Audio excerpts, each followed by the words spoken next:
প্রিয় দর্শক, মাত্র 11 বছরে একটা মেয়ে প্রেমের সম্পর্কে জড়িয়ে 13 বছরে ওই শিশু মেয়েটা একজন পুত্র সন্তানের মা হয়ে গিয়েছে।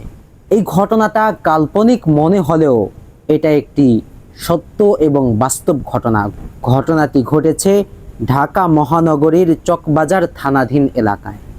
অনামিকা আক্তার জুই নামক একজন মেয়ে 22 বছরের শাকিল ওরফে সাকিব এর সাথে ফেসবুক সূত্রে প্রেমের সম্পর্কে জড়িয়ে পড়েন। এরপর সাকিব নামক ওই ছেলেটা বিভিন্ন শুটিং স্পট দেখানোর কথা বলে জোরপূর্বক তাকে তুলে নিয়ে যান। পরবর্তীতে একটা স্টাম্পে স্বাক্ষর নিয়ে তারা বিয়ে হয়েছে বলে দাবি করেন। এরপর ওই মেয়েটার সাথে শারীরিক মেলামেশা হয়। এক পর্যায়ে 13 বছর বয়সে পুত্র সন্তানের মা হয়ে যান ওই মেয়ে। পরবর্তীতে যেই ঘটনাটি ঘটেছে সেটা অত্যন্ত দুঃখজনক। এটাও দুঃখজনক, কিন্তু এর পরবর্তীতে যেই ঘটনা ঘটেছে এটা আরও দুঃখজনক। ওই সন্তানের বয়স যখন 4.5 মাস, তখন স্বামী এবং শাশুড়ি মিলে ওই মেয়েটার উপর শারীরিক নির্যাতন চালায় এবং তাকে শ্বশুর বাড়ি থেকে বের করে দেয়। যদ্দরুন ওই 13 বছরের মেয়েটা তার পরিবার সহ ঢাকা লিগ্যাল এইড কর্মকর্তাদের কাছে যান এবং ওই সন্তানের বয়স যখন 7 মাস হয় তখন ঢাকা লিগ্যাল এইড কর্মকর্তারা মায়ের পক্ষে রায় দিয়ে 7 মাসের সন্তানকে মায়ের কোলে ফিরিয়ে দেন।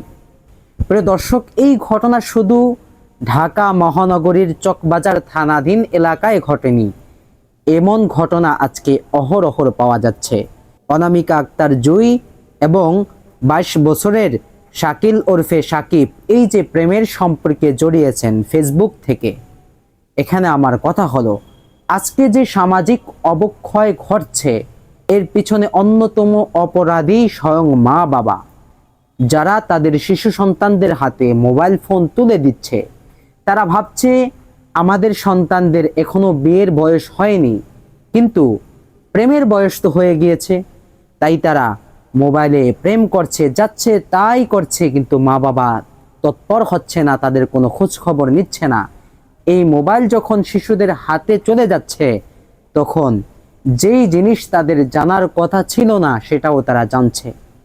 এখানে আরেকটা বিষয় আমি বলবো, এই যে 11 বছরের একটা মেয়ে প্রেমের সম্পর্কে জড়িয়ে সে 13 বছর বয়সে বাচ্চার মা হয়েছে। এই 11 বছরের মেয়েটা যদি প্রেমের সম্পর্কে না জড়িয়ে পারিবারিকভাবে তাদের মায়েরা তাদের বাবারা বিয়ের ব্যবস্থা করে দিত, এতক্ষণে শাহবাগী পাড়ায় আগুন লেগে যেত। আগুন কেন?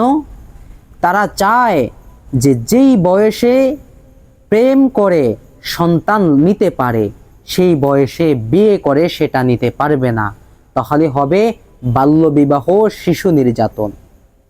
কিন্তু দেখেন, আবার একই কাজ, এই যে মানুষের ভিতরে শারীরিক চাহিদা, শিশুরা প্রাপ্ত বয়স্ক হচ্ছে, তাদের ভিতরে শারীরিক চাহিদা, সেই শারীরিক চাহিদা থেকে প্রেম, প্রেম থেকে সন্তান লাভ, এই যে এত দূর পর্যন্ত গড়াচ্ছে, এত দূর পর্যন্ত যদি আমরা সমাজটাকে না নিয়ে যেতাম, যদি সমাজের ব্যবস্থাকে ঘুরিয়ে প্রাপ্তবয়স্ক হয়েছে, তাদের ভিতরে শারীরিক চাহিদা আছে, পারিবারিকভাবে তাদের ইনকামের ব্যবস্থা করে দিয়ে সুন্দর প্রণয়ে যদি তাদেরকে আবদ্ধ করা যেত, তাহলে সুন্দর একটা সমাজ ব্যবস্থা করে উঠত।